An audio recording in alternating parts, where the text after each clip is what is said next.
क्या आप मूवी को लाइक कर सकते हैं? मूवी के स्टार्ट में हमें एक ब्रिटिश ऑफिसर दिखाया जाता है जो कि हिरन का शिकार करने के मुकाबले में था। इस ऑफिसर का नाम पर्सी था और ये मुकाबला कोई आम मुकाबला नहीं था, बल्कि वहाँ पर किसी किंग के आने पर ये मुकाबला रखा गया था।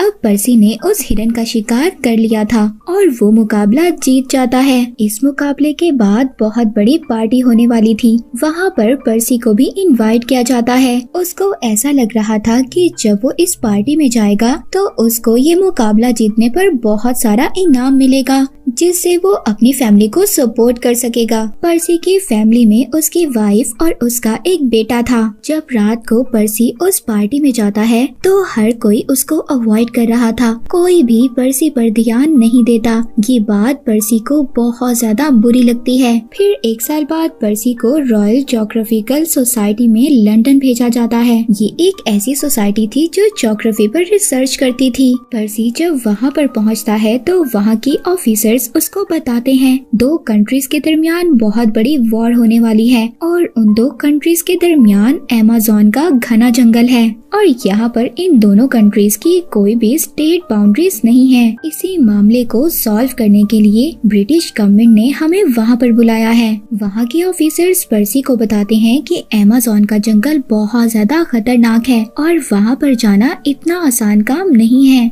वहाँ पर बहुत घने दरख्त हैं, यहाँ तक कि सूरज की किरणें भी वहाँ तक नहीं पहुँच पाती और अगर तुम ये काम कर कर वापस आ जाओगे तो तुम्हें बहुत सारे इनामात मिलेंगे। अब पर्सी अपनी फैमिली के लिए ये डिसाइड करता है कि वो अमेज़न के जंगलों में जाएगा। वो अपनी वाइफ और अपने बेटे को छोड़कर जंगलों में निकल जाता है। अब पर्सी ने अपना सफर स्टार्ट कर दिया था। जब वो शिप में जा रहा था तो वहाँ पर उसको हेनरी नाम का एक आदमी मिलता है। ये आदमी अमेज़न के जंगलों के बारे में सब कुछ जानता था। वो आदमी पर्सी से कहता है कि मैं भी तुम्हारे साथ जाना चाहता हूँ, मैं भी तुम्हारे साथ इस मिशन को कंप्लीट करना चाहता हूँ। पर्सी इस बात के लिए मान जाता है। जब ये दोनों अमेज़न के जंगल में एंटर होते हैं, जैसे जैसे ये आगे जाते हैं इनकी मुश्किलात बढ़ रही थी, क्योंकि इस जंगल में बहुत सारे खतरनाक और जहरीले जानवर थे। इसके बाद ये दोनों वहीं जंगल में एक कबीले तक पहुँचते हैं। इस कबीले का लीडर वहाँ पर बिजनेस करता था।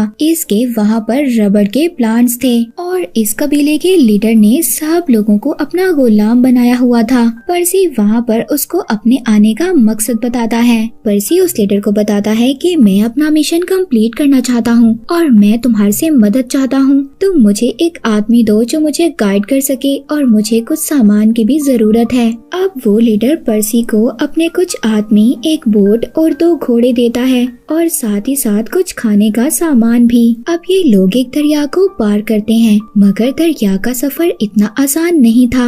वहाँ पर इनको एक बोट नजर आती है और उसमें एक मरा हुआ आदमी था। जब ये लोग उस बोट को देखते हैं तो बहुत ज्यादा डर जाते हैं। इन्हें इस बात का एहसास हो गया था कि आगे का सफर आसान नहीं है। अब रात हो गई थी। ये लोग एक जगह पर रुककर रात गुजारते हैं। वहीं पर पर्सी को उसकी वाइफ का लेटर भी मिलता है, जिस लेटर में उसने लिखा था कि उनके यहाँ दूसरा बेटा हुआ है। पर्सी जब वो लेटर पढ़ता है तो बहुत ज्यादा उदास हो गया था। वो सोच रहा था कि काश इस टाइम वो अपनी वाइफ के पास होता। पर्सी ये सोच रहा था कि अभी इस वक्त मैं ऐसी जगह पर हूँ जहाँ पर मौत के अलावा कुछ नहीं है। अब वो लीडर का आदमी, वो गाइड जो पर्सी के साथ था, जो उनको रास्ता गाइड कर रहा था, वो पर्सी को बताता है कि घने जंगलों के पीछे एक सोने का शहर है और कुछ लोग इस सिटी को ढूंढने के लिए भी आए थे पर वापस कभी भी नहीं आए। कोई नहीं जानता कि उन लोगों के साथ क्या हुआ, क्योंकि वो सिटी इतना ज्यादा खूबसूरत है कि वहाँ पर कोई भी जाता है वापस नहीं आता। पर्सी को उस गाइड की बातों पर बिल्कुल भी बिलीव नहीं हो रहा था। वो उसकी बातें सुनकर इग्नोर कर देता है। इसी तरह वो अपना सफर जारी रखते हैं।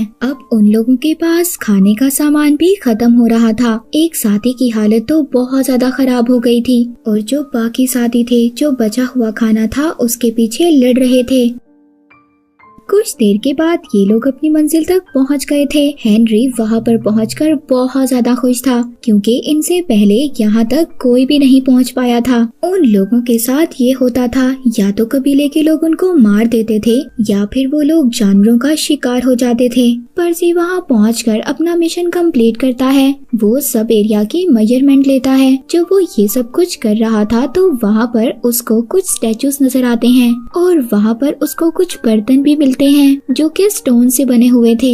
ये सब देखकर पर्सी को शायद थोड़ा थोड़ा यकीन हो रहा था कि गोल्ड सिटी वाली कहानी शायद सच हो। पर्सी ने अपना काम कंप्लीट कर लिया था और वो दोबारा से अपने सिटी में आ जाता है। पर्सी के इस मिशन को कंप्लीट करने की खुशी में वहाँ पर एक पार्टी रखी गई थी। पर्सी अब उस पार्टी में एक बायोलॉजिस्ट से मिलता है। वो पर्सी के काम में बहुत ज्यादा इंटरेस्ट ले रहा था। पर्सी के इस मिशन के बारे में एक बहुत बड़ी कॉन्फ्रेंस रखी जाती है। उस कॉन्फ्रेंस में बहुत सारे रिपोर्टर्स और बहुत सारे फेमस लोग थे जो पर्सी से वहाँ पर मिलने आए थे। पर्सी वहाँ पर उन लोगों को अपनी जर्नी का बताता है। वो ये भी बताता है कि मुझे वहाँ पर जाकर पता चला कि एक गोल्ड सिटी है और मैं अब उस गोल्ड सिटी को ढूंढना चाहता हूँ। वो एक ऐसा सिटी है जो आज से 500 साल पहले गायब हो गया था। अब ये सब बातें सुनकर वहाँ के लोग पर्सी पर कैसे यकीन करते। वो पर्सी की बातों को बेतुका कहते हैं कि हमें इन बातों पर यकीन नहीं है। तो वहाँ पर पर्सी उनको एक लेटर पढ़कर सुनाता है जो एक सोल्जर ने लिखा था। उस सोल्जर ने ये लिखा था कि हम एक पुराने खंडर में आ पहुँचे हैं और वहाँ पर बहुत सारा सोना है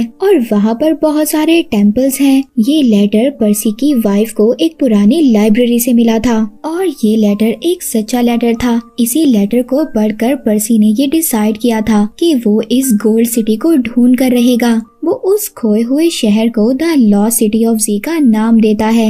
अब जो वहाँ पर ज्योग्राफिकल सोसाइटी के ऑफिसर थे वो अमेज़न का मिशन दोबारा से पर्सी को दे देते हैं। इस बार पर्सी की वाइफ उससे कहती है कि मैं भी तुम्हारे साथ चलूंगी, मैं इतने सालों तक तुम्हारे बगैर कैसे रह सकती हूँ। इन दोनों में बहस स्टार्ट हो जाती है पर आखिरकार पर्सी की वाइफ मान गई थी जब पर्सी समझाता है कि वहाँ पर बहुत सारा खतरा है। पर्सी अब अमेज़न के जंगलों में अपने साथियों के साथ पहुँच गया था। पर्सी को तो वहाँ पर सब कुछ मालूम था पर जो उसका एक साथी था वो बहुत जल्दी हिम्मत हार गया था। पर्सी के उस साथी की हालत बहुत ज्यादा खराब हो रही थी जब वो देखता है कि एक कबीले के लोग मरे हुए इंसान को पकाकर खा रहे थे। पर्सी अब उस कबीले के लीडर से उस सोने के शहर के बारे में जानता है पर वो लीडर कहता है कि हम इस बारे में कुछ भी नहीं जानते, पर जब तुम इसी रिवर को पार कर थोड़ा सा आगे जाओगे तो वहाँ पर एक और कबीला है, शायद वो कबीला उस गोल्ड सिटी के बारे में कुछ जानता हो। पर्सी का एक साथी जिसकी हालत बहुत ज्यादा खराब थी उसको अपना घर याद आ रहा था और वो बस अपने घर जाना चाहता था। ये लोग दोबारा से अपना सफर स्टार्ट करते हैं। पर्सी के उस साथी की हालत बहुत ज्यादा खराब थी,